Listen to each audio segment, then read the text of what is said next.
Page number 121 control market मतलब कि marketing yard.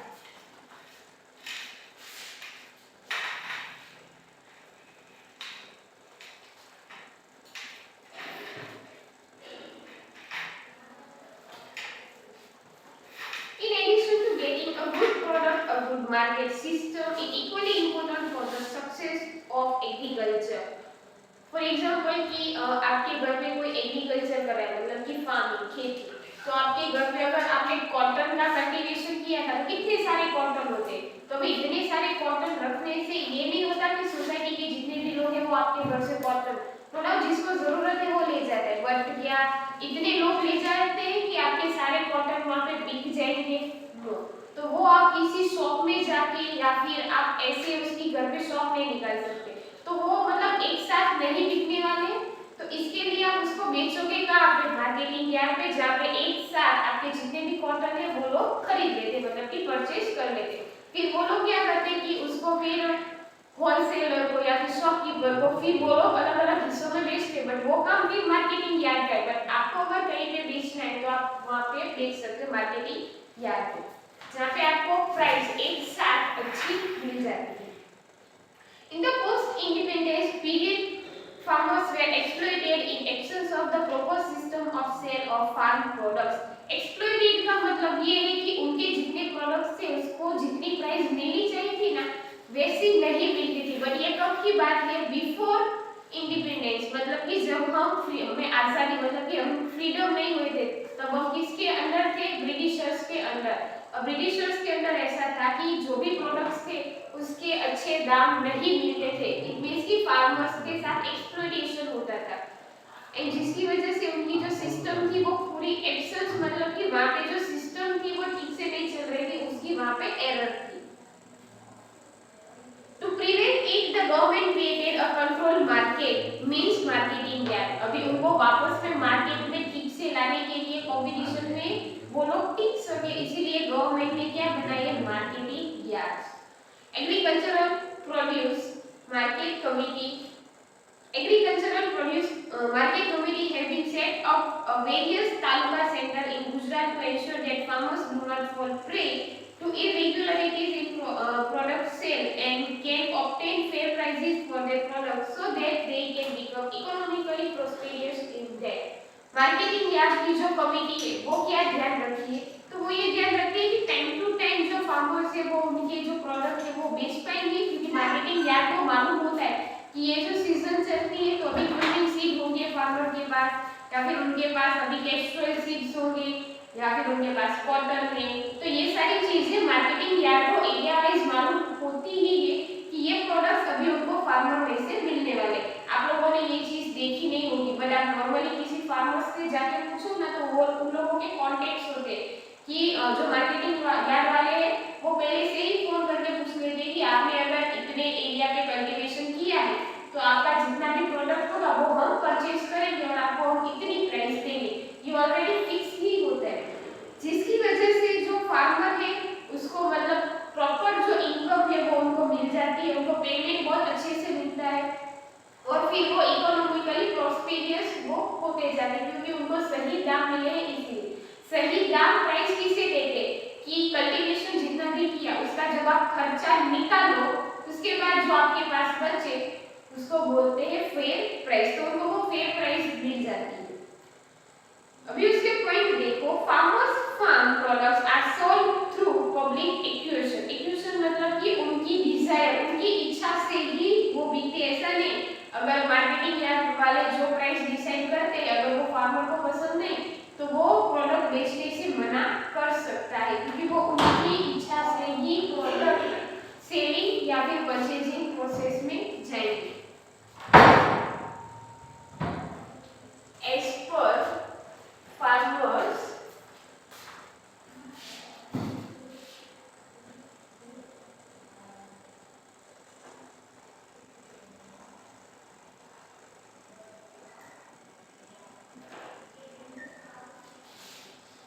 क्योंकि फार्मर के पास बहुत सारे ऑप्शन होते हैं कि उनको कौन से मार्केटिंग यार्ड में जाके उनके प्रोडक्ट्स को बेचना, तो वो उनके पास एक चॉइस है कि अगर उनको ये वाली प्राइस ठीक नहीं लगी तो वो दूसरी जगह पे बेच सकते हैं, क्योंकि वो जो प्राइस है वो सिर्फ ऐसे डिसाइड नहीं होती कि आपके पास कॉटन है तो ये प्राइस मिलेगी, वो आपके कॉटन को देखते भी है। अगर आपका कॉटन बेस्ट हो तो आपको उतनी अच्छी प्राइस मिलती है, अगर आपका कॉटन इतने अच्छे ना हो, क्योंकि फार्मर के प्रोडक्ट क्या होते हैं जैसे बारिश की वजह से बिगड़ जाते या फिर वेदर की वजह से बिगड़ना, तो उनके प्रोडक्ट जिस तरीके से होते उतनी प्राइस उनको मिलती है। अगर वो फार्मर को पसंद है तो ही वो बेचेगा, अदरवाइज वो उसको नहीं बेचेगा। The moral standard of the traders is maintained. उनके जो स्टैंडर्ड लेवल होते हैं वो वहाँ पे मेंटेन हो जाते हैं। Transparency increases in price fixing. Price fixing, price उसमें ट्रांसपेरेंसी होती है, मतलब क्योंकि प्राइस फिक्सिंग ये किसी एक तरफ से नहीं होती, जिसको बेचना है वो सिर्फ प्राइस फिक्स नहीं करता या फिर जिसको परचेज करना है वो प्राइस फिक्स नहीं करता है, वो दोनों के डिस्कशन के ऊपर चलते हैं कि चलो मैं इतना दे सकता हूँ, सामने वाला बोलेगा कि चलो मुझे इतनी प्राइस चलेगी, तो वो ट्रांसपेरेंसी होती है। ऐसे नहीं कि मुंह पे बोला कि हम 30,000 देंगे और फिर पीछे से ऐसा कि चलो 10,000 दिए, 20,000, या फिर आपको 30,000 दिए और किसी दूसरे सेलर को उन्होंने 40,000 दिए, ऐसा नहीं होता। वो ट्रांसपेरेंसी होती है, उसमें ऐसा नहीं कि आपको इतना दिया दूसरे को ज्यादा या फिर तीसरे को कम, ऐसा नहीं होता।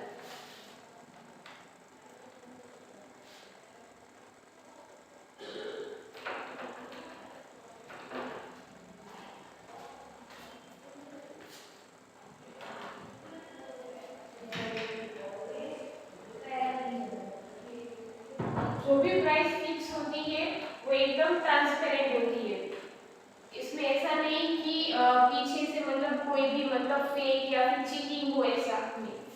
Farmers can get a better price for their farm products. Farmer उनके प्रोडक्ट के लिए बेस्ट प्राइस को ले सकते हैं, मतलब कि उनको वो हैप्पी भी उनकी जो प्रोडक्ट्स है वो बेच सकते हैं।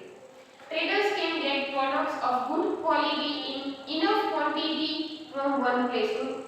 जो ट्रेडर्स होते हैं जो उनको परचेज करने वाले मतलब कि मार्केटिंग है, वो जो होते हैं वो एक ही जगह से अच्छी क्वालिटी के जो भी गुड्स होते हैं मतलब कि उनके जो भी माल सामान होता है वो अच्छी क्वांटिटी में, अच्छी क्वांटिटी मतलब कि एक से ज्यादा वो एक ही जगह से ले लेते हैं, मींस कि फिर उसके लिए उनको दूसरी या तीसरी जगह पे जाना नहीं पड़ता, एक ही जगह से वो सारी चीजें वो परचेज कर लेते हैं, तो उनके लिए बेटर होता है। जैसे आप शॉपिंग कॉम्प्लेक्स में जाओ तो कैसे एक ही जगह से आपको सब कुछ मिल जाता है, यहाँ पे एक ही जगह से अगर उनको कॉटन चाहिए 300 केजी जितना कॉटन उनको अगर चाहिए, तो अगर एक जगह से उनको सिर्फ 50 केजी जितना मिले तो बाकी के कॉटन के लिए उनको दूसरी जगह पे जाना पड़ेगा। पर मार्केटिंग यार्ड में ऐसा नहीं होता, आपको देखो शॉप में भी ऐसा होगा कि कोई भी चीज ना आपको ज्यादा कभी कभी चाहिए होगी ना तो सामने वाले के पास कम ही होता है, यहाँ पे ऐसी सिचुएशन नहीं होती क्योंकि वो डायरेक्टली बल्क में बेचते मतलब कि एक साथ ज्यादा ही बेचते, तो उनको एक ही जगह से बहुत सारी चीजें उनको मिल जाती है, जो भी प्रोडक्ट चाहिए वो एक ही जगह से उनको मिल जाएंगे अच्छी क्वालिटी के और ज्यादा क्वांटिटी में। Various services like banking, lending, insurance, warehouse and construction of other facilities etc are implemented efficiently। दूसरी जो सर्विसेज है जैसे कि बैंकिंग की सर्विस मतलब कि नेट बैंकिंग होना या फिर लेंडिंग उधारी पे या फिर इंश्योरेंस करके देना, ये सारी चीजें कोई भी चीज परचेज करो आप सोचो कॉमनली आप समझ जाओगे जब आप मोबाइल फोन परचेज करने के लिए जाओ तो आप नेट बैंकिंग से पेमेंट करना या फिर लेंडिंग उधारी पे या फिर इंश्योरेंस होते या फिर उसके इंस्टॉलमेंट होते कि इतने इतने पैसे आपको मिलेंगे, तो ये जो जितनी भी सर्विसेज है फैसिलिटीज है वो आपको वहां पे प्रोवाइड किए जाते हैं।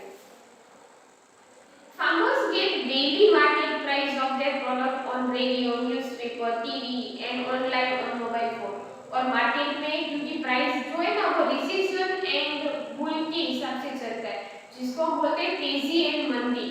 ये जो प्राइसेस है वो हर दिन सेम नहीं होते। आप अगर किसी भी फार्मर मतलब कि कोई भी मार्केटिंग यार्ड से अगर आप लेने के लिए जाओ, अगर आप कोई भी चीज बेचने वाले हो ना कि फॉर एग्जांपल कि आप कोई भी चीज बेच रहे हो या फिर परचेज कर रहे हो, उसकी प्राइस 30,000 जितनी हो ना दूसरे दिन वो चेंज हो जाती है, क्यों? क्योंकि वो ऑल ओवर रेशियो में चलता है, इसीलिए उस पे कभी कभी रिसेशन भी होते, कभी कभी वो गिरने लगते, कभी कभी प्राइस इतनी ज्यादा मिल जाती है, कभी कभी वो बहुत कम होती है।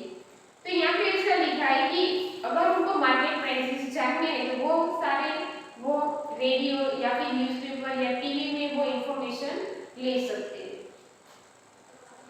Farmers get overnight accommodation and boarding facilities and godown facility to store their product in the marketing yard.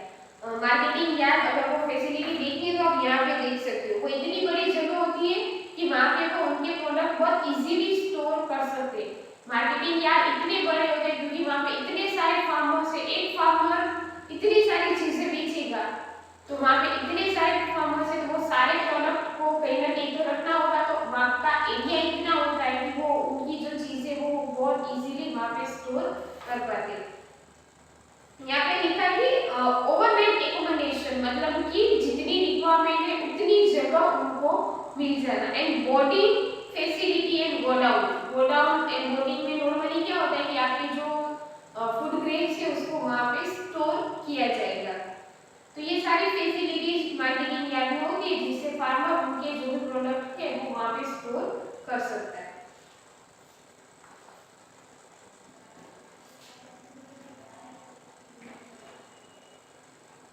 Storing facility, then services of banking, lending,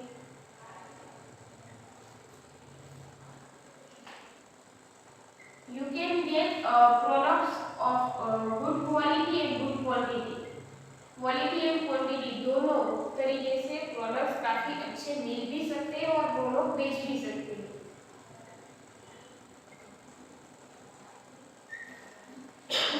आपने कभी कभी होलसेल में हमारे यहाँ पे भी मार्केटिंग यार्ड है वेजिटेबल्स का, जहाँ पे सुबह सुबह आप बहुत जल्दी जाओ ना तो वहाँ मार्केटिंग यार्ड में बहुत कम प्राइस में आपको जो वेजिटेबल है वो मिल जाते हैं क्योंकि वो एक साथ बल्क में होते हैं, होलसेल में होते हैं, इसीलिए आप अगर उसको परचेज करो ना तो आपको बहुत कम दाम पे मिल जाते हैं क्योंकि जितने भी वेजिटेबल वेंडर्स होते हैं वो सुबह सुबह वैसे ही सारे वेजिटेबल्स या फ्रूट जो भी उनको चाहिए वो ले लेते हैं। फिर जब वो आपको कम क्वांटिटी में बेचती है ना तब प्राइस ज़्यादा हो जाती है, बट एक साथ जहाँ पे बल्क में चीज़ें बिकती हो ना वहाँ से आप कुछ परचेज करो ना तो आपको वो सस्ते में मिल जाता है। जैसे आप रिक्शा में जाते हो, अगर आप एक ही पर्सन हो तो आपको पता है ना उसके वेजेस बढ़ जाते हैं, लेकिन अगर आप 5, 6, 7 एक साथ जाओ तो आपके वेजेस वहाँ पे कम हो जाएंगे। तो सेम चीज यहाँ पे कोई भी चीज बल्क में जहाँ पे आप मार्केटिंग यार्ड में जाओगे आपको अच्छी प्राइस में वो चीज मिल जाएगी, बट अगर आप किसी सिंगुलर या कोई अलग से वेजिटेबल वेंडर के पास जाओ तो वही चीज वही प्रोडक्ट वेजिटेबल आपको ज्यादा प्राइस से परचेज करने पड़ेंगे क्योंकि वेजिटेबल वेंडर को उनका भी खर्चा निकालना होता है। इसीलिए किसी को डाउट है इसमें?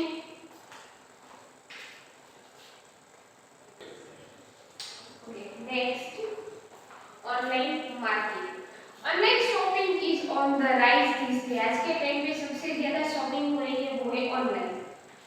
Without going to the market we can directly purchase by making digital payment on our computer, mobile phone और टीवी, क्योंकि अपने घर से बाहर बिना निकले आपको बैंक में जाने की जरूरत नहीं है। घर बैठे ही आप ऑनलाइन पेमेंट के जो भी डिवाइसेस है मतलब कि मोबाइल फोन में, नेट बैंकिंग में या फिर टीवी से या फिर क्रेडिट कार्ड जो भी हो, बट आप घर बैठे ही आप पेमेंट कर सकते हो और घर बैठे चीजें परचेज कर सकते हो। For online shopping, many companies directly sell to the customer and give them more benefit by providing things at lower rates than the market. Online में क्या होता है कि बहुत सारी कंपनी के ब्रांड्स उसमें दिखाए जाते हैं कि आपको कौन सी कंपनी के वो प्रोडक्ट्स चाहिए, जिससे आप घर बैठे ही वो प्रोडक्ट्स जो है वो आप परचेज कर सकते हो, जिसके लिए आपको मार्केट में जाने की जरूरत नहीं होगी। Item reach to the customers home directly. जो आइटम है जो प्रोडक्ट है वो डायरेक्टली कस्टमर के घर पे पहुंच जाएगी। सो online shopping is increasing day by day. यही मेन रीजन है कि वो डायरेक्टली घर पे आ जाने की वजह से ही आज के टाइम पे जो ऑनलाइन जो सेलिंग हो रही है, परचेजिंग हो रही है वो दिन ब दिन इंक्रीज हो रहा है। You also might have done online shopping. आपने भी कभी ऑनलाइन शॉपिंग की होगी। So it can be said that now markets within our reach it is necessary to be careful at the time of online shopping, otherwise there are chances to fraud. आप ये कह सकते हो कि आज के टाइम पे जो मार्केट से वो भी इतने दूर नहीं है, इट मींस कि आपके फोन में ही हो ये ध्यान रखना जरूरी है कि जो प्रोडक्ट्स है या फिर जो शॉपिंग के टाइम जो भी आप प्रोसेस करते हो, फॉर एग्जाम्पल ये पेमेंट की, तो उसमें ध्यान रखना बहुत जरूरी होता है, क्योंकि उसके नियम जो रूल्स होते हैं, रेगुलेशन, वो पढ़ने बहुत जरूरी होते हैं। क्योंकि जितनी भी ऑनलाइन शॉपिंग के जो जितनी भी एप्लीकेशन होती है, फॉर एग्जाम्पल की फ्लिपकार्ट और स्नैपडील, बट आप देखना कि कुछ कुछ ऐसी एप्लीकेशन होती है जिसमें मतलब कि कैश ऑन रिटर्न नहीं होता, या फिर उसमें ना जो एक्सचेंज नहीं होते, मतलब कि अगर आपने एक बार प्रोडक्ट्स लिए तो वो एक्सचेंज नहीं होते। एंड कुछ ऐसी एप्लीकेशन होती है जिसमें अगर आपको प्रोडक्ट पसंद नहीं है तो आप एक्सचेंज कर सकते हो या फिर उसको रिटर्न कर सकते हो। कुछ में एक्सचेंज के ऑप्शन होते हैं तो रिटर्न के ऑप्शन नहीं होते। तो ये सारे रूल्स एंड रेगुलेशन मालूम होने चाहिए, अदरवाइज कभी कभी आपको मतलब फ्रॉड भी हो सकता है कि आपने जो चीजें ली वो ओरिजिनल में निकली और अभी आप उसको रिटर्न भी नहीं कर सकते, क्योंकि वो पॉलिसी उन लोगों के पास नहीं है। तो ये सारी चीजें ध्यान में रखना बहुत जरूरी है। Around the market, we have study about the different type of market. सबसे पहला मार्केट कौन सा था? Street market.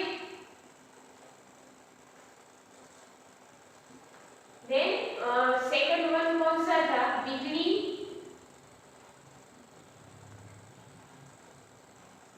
Then shopping mall,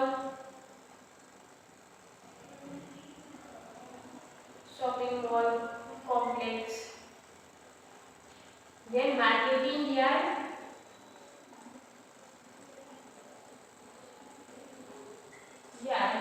and fifth one online market.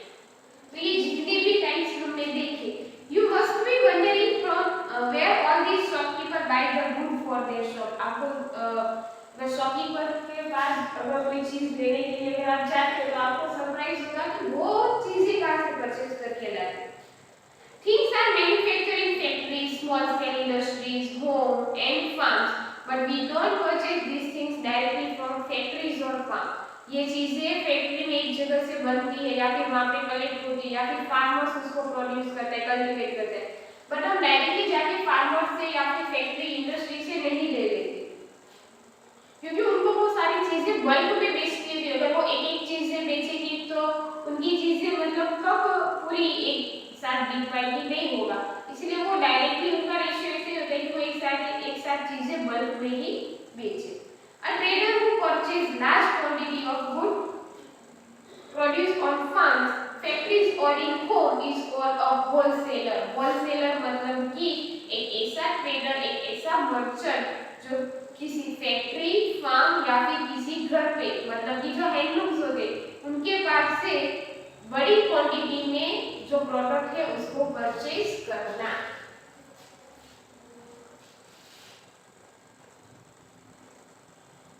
Wholesaler जो कोई भी चीजें परचेज करता है लार्ज क्वांटिटी में, बट किसके पास? तो वो फैक्ट्री, इंडस्ट्री या फिर फार्म या फिर जो कॉटेज इंडस्ट्री होती है या फिर जो हैंडलूम्स होते हैं होम, इन लोगों के पास से कोई भी चीजें परचेज करना बट बड़ी क्वांटिटी में, वो क्या होंगे?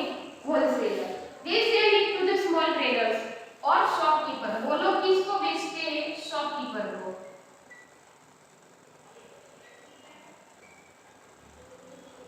So in this way buyer and seller both are merchants। इसीलिए buyer and seller दोनों merchants हैं। क्यों?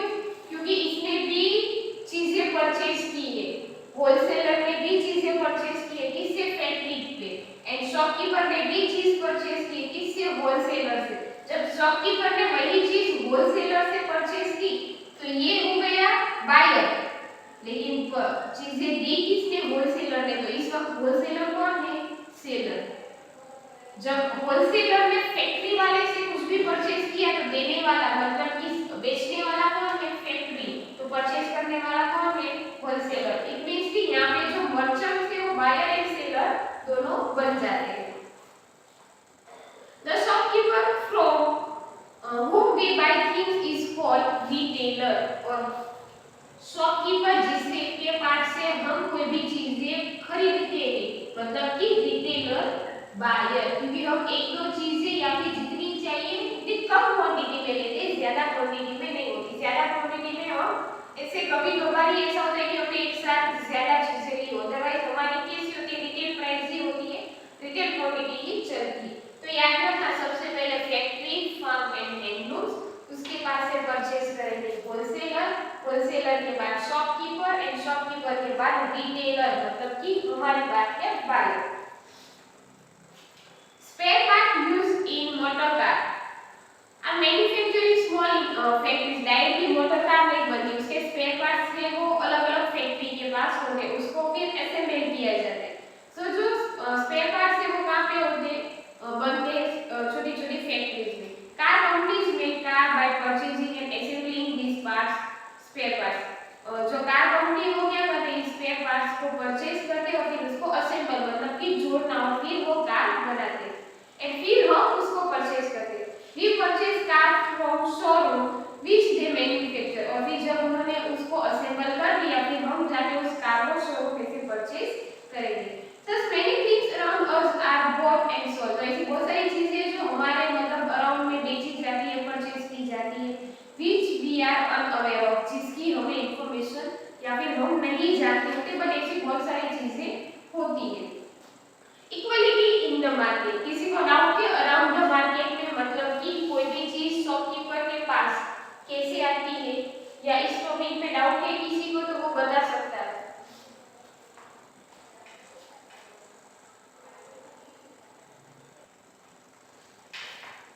चलो, equality in the market,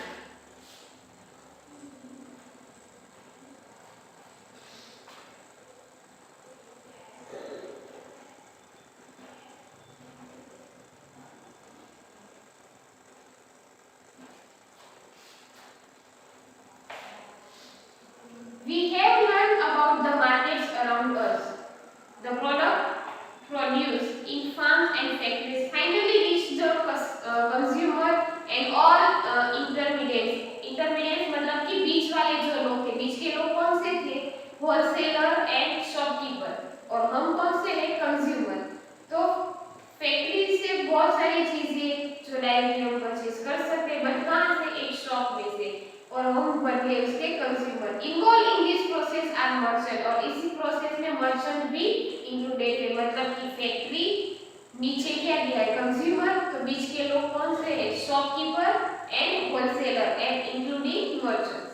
we have collected information about shop and shopkeeper from Gujari market, जो स्टार्टिंग में लिखा था, मतलब कि वो जो वीकली मार्केट था वो, या फिर we have collected information about shopkeeper from गुजरी मार्केट टू मॉल, मॉल से लेकर गुजरी मार्केट तक जितने भी शॉपकीपर्स थे या फिर जितनी भी शॉप्स थी वो सारी इंफॉर्मेशन हमने ऑलरेडी कलेक्ट की।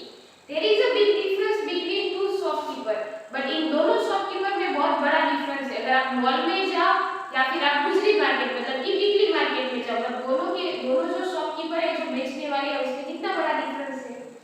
One is a small shopkeeper doing retail business with less money, and the other is a big shopkeeper who invests a big amount of money in the mall or complex. एक ऐसा person है shopkeeper जिसका investment कम होते हैं, जिसके products कम होते हैं और वो कम प्राइस पे भी बेचते हैं। सेकंड वन, जिसके पास बड़ी सी बिल्डिंग है, उसका इन्वेस्टमेंट बड़ा है एंड वो बड़े पैमाने में मतलब कि ज्यादा अमाउंट लगा के, पैसे लगा के वो बिजनेस करता है, मतलब कि मॉल या फिर complex. A small shopkeeper earns very less profit, whereas big shopkeeper earns more profit. क्योंकि अगर उसका इन्वेस्टमेंट कम है तो उसको प्रॉफिट भी कम होगा। एंड दूसरी ओर देखो कि मॉल वाले जो शॉपकीपर है, क्योंकि उनके इन्वेस्टमेंट ज्यादा है तो उनके प्रॉफिट भी क्या होंगे, ज्यादा। In the same way, there is economic variation in the buyer's class also. In the same way, there is economic variation in the buyer's class also. क्योंकि ना कभी-कभी वो फिक्स हो जाता है, जैसे कि आपको कुछ खाना होता है ना, तो वो जगह फिक्स ही होती है कि आप वैसे जाके ही लेते हो। सेम चीज परचेजिंग में भी ऐसा ही होता है कि कुछ ऐसे जो शॉपकीपर होते हैं ना, तो वहाँ पे जाके आप कुछ चीजें आप वैसे ही परचेज करने वाले हैं। एंड यहाँ पे लिखा है कि जो बायर्स होते हैं उसका क्लास एक डिसाइड होता है कि फॉर एग्जांपल कि स्टार्टिंग में आया था कि मॉल में से जितने भी लोग हैं क्योंकि उसकी प्राइस इतनी ज्यादा होती है कि उसके लिए जो पीपल के जो स्टैंडर्ड वैल्यूज है वो वहाँ पे मायने रखते हैं। सामने परचेजर के पास वो खरीदने की मतलब कि परचेज करने के वो उतने पावर्स उसके पास होने चाहिए, उतने पैसे उनके पास होने चाहिए, तो ये चीज भी वहाँ पे मालूम चलेगी। There are so many people who cannot even purchase the things which are available at a lower rate. क्योंकि बहुत सारे ऐसे लोग हैं कि जो लोअर रेट की भी चीजें परचेज नहीं कर पाएंगे, तो वो मॉल में से तो ऑब्वियसली कुछ नहीं परचेज कर पाएंगे। There are so many people who cannot even purchase the things which are available at a lower price. At the same time, many people are seen purchasing costly item in mall. तो एक ही time पे आप देखो तो बहुत सारे ऐसे लोग होते हैं जो मॉल में जाके इतने मतलब हाई प्राइस के आइटम परचेज करते होते हैं। So thus our financial situation decide that we will become part of which market. हमारी फाइनेंशियल जो पोजीशन है वो डिसाइड करेगी कि हम किस तरह के मतलब बायर है, हम मतलब जाके वीकली मार्केट में से परचेज करेंगे या फिर सेल में से, कि हम जाके शॉपिंग मॉल से आपके पास जितने पैसे हो वैसी जगह पे आप परचेज करने के लिए जाओगे, वो वाले मार्केट में आप जाओगे। As a customer we sometimes see the aged people selling things around us. कभी-कभी आप ये भी देखते हो कि जो सेलर होते हैं ना उसकी एज इतनी ज्यादा होती है, so this is the time for them to rest, but actually अभी उनकी एज इतनी नहीं होती कि वो काम करें, उनका टाइम है रेस्ट करने का, बट क्योंकि फाइनेंशियली स्टेबिलिटी नहीं है तो उनको काम करना पड़ता है। Such old men and women are forced to sell items due to poverty and financial crisis, क्योंकि वो फाइनेंशियली स्टेबल नहीं होते या फिर पॉवर्टी या फिर वो गरीब होते, जिसकी वजह से फोर्सफुली वो वुमन या फिर मेन जिनकी उम्र हो चुकी है फिर भी काम करना पड़ता है। At such time we need to be helpful to the needy people by buying items from them instead of buying items from a shop or mall. ये सबसे अच्छी चीज आपको बताई है की बुक में कि ये चीज आपको एक बार सोचनी चाहिए, क्योंकि आपके पास इतने पैसे हैं नो डाउट कि आप मॉल में से जाके कोई भी चीज परचेज कर सकते हो, आप फाइनेंशियली स्टेबल हो, पर ऐसे लोग जो फाइनेंशियली स्टेबल नहीं है इसीलिए वो काम कर रहे हैं, और आपको प्रोडक्ट्स भी चाहिए, ऐसा तो नहीं कि आपको मुफ्त में प्रोडक्ट्स लेने या फिर सामने वाले को ऐसा तो कुछ है, तो अगर आपके पास पैसे भी है तो आप ऐसी जगह से कुछ भी परचेज करो ताकि उन लोगों को हेल्प हो जाए, ना कि आप फिर ऐसे टाइम में शॉपिंग मॉल में जाके उसको परचेज करो, क्योंकि उसको इतने पैसों की जरूरत कभी कभी नहीं होती, उसके 2-3 बायर कम हो जाएगी तो उसको इतना मतलब लॉस नहीं होगा, बट इन लोगों को प्रॉफिट थोड़ा हो जाएगा। ओके, सो आज तक हम यहाँ तक रखेंगे। नेक्स्ट लेक्चर में हम देखेंगे कस्टमर इन द मार्केट, कि जब कोई भी कस्टमर मार्केट्स में आते हैं तब उसकी सिचुएशन क्या होगी, तब उसको क्या ध्यान में रखना चाहिए, प्रोडक्ट के बारे में उसकी क्या इंफॉर्मेशन होनी चाहिए, बट वो नेक्स्ट लेक्चर में। So goodbye everyone.